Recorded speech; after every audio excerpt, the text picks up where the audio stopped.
Maraming kababaihan ang masipag magnegosyo pero ayon sa isang pag-aaral, hindi kakulangan sa sipag ang pumipigil sa ilan sa kanila na gawin ito, kundi ang bigat ng child care at iba pang gawain na inaasahang sila ang gagawa, pati ng kakulangan ng suporta at tiwala sa kakayahan nilang magsimula at mag-manage ng kabuhayan. Kaya naman alamin natin kung ano-ano ang nakakaapekto sa kabuhayan ng women nano-entrepreneurs. Ngayong umaga kasama ang financial expert na si Sir Vince Rapisura. Sir Vince, good morning and welcome back dito sa Rise and Shine Pilipinas. Good morning and Happy New Year sa ating lahat. Happy New Year, Sir Vince! Ayon sa pag-aaral, marami pong kababaihan ang napipilitang tumigil sa kanilang income-generating activities noong bumalik ang face-to-face classes. Paano naka-apekto ang child care responsibilities sa kanilang kabuhayan?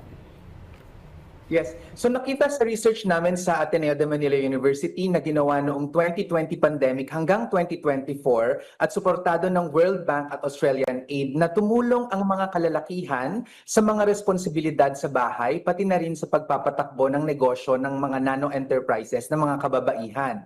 Kumbaga, nagkaroon ng shared responsibility ang mga kababaihan at kalalakihan sa tahanan at negosyo. Pero nang bumalik na sa face-to-face ang classes sa eskwela, napilitang mag-step back ang mga nano-enterprises dahil nabawasan yung tinatawag nating shared responsibility na ito at muling naiwan lang mag-isa ang mga nanay sa mga gawaing bahay o child care responsibilities.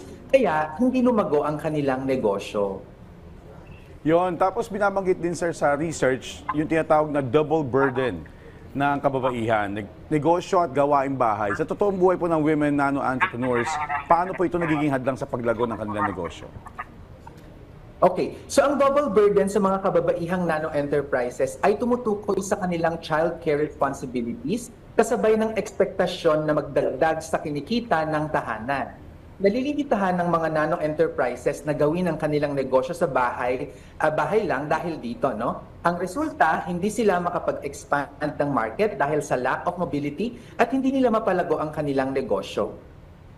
Sir, lumabas din sa study na mas naging sandalan ng kababaihan itong microfinance institutions or MFIS tuwing may krisis.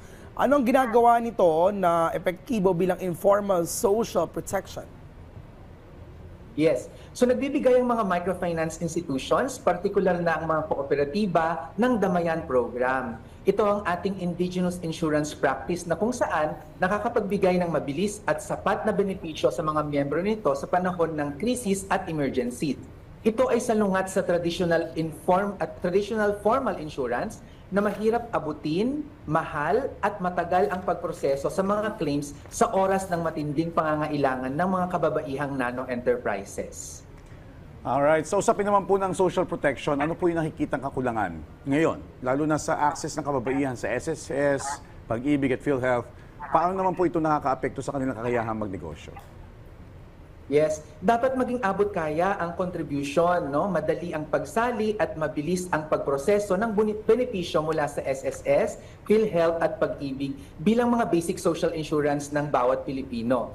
Kung ang gasto sa pagkakasakit, pabahay at retirement ay masasalo ng SSS, Pag-ibig at PhilHealth, mas mabilis ang paglago ng mga nano-enterprises at mas kakayanin nilang magbigay ng karampatang kontribusyon sa mga government social insurance programs natin, no?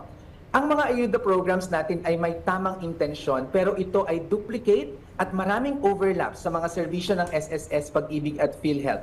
Bukod pa ito sa mas malaking problema ng padrino system at saka korupsyon sa pagpapatupad ng mga ito. Sa totoo lang may budget talaga tayo para pagaanin ang contribution sa SSS, Pag-ibig at PhilHealth, pati na rin sa pagsisimula ng Universal Disaster Insurance. Kung gagamitin itong mabuti sa budget at i-realign ito.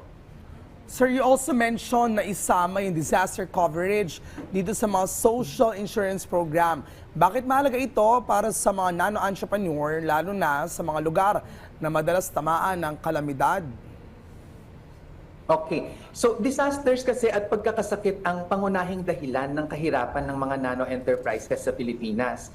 Ang Pilipinas din ay parating nasa top 3 sa World Disaster Index. Kaya ito, dapat tayo talaga ay magkaroon na ng Universal Disaster Insurance para agaran at institutionalized ang pagbibigay ng assistance at para makaiwas din tayo sa padrino politics.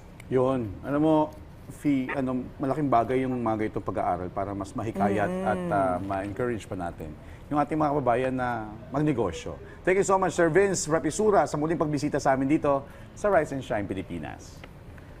Maraming salamat.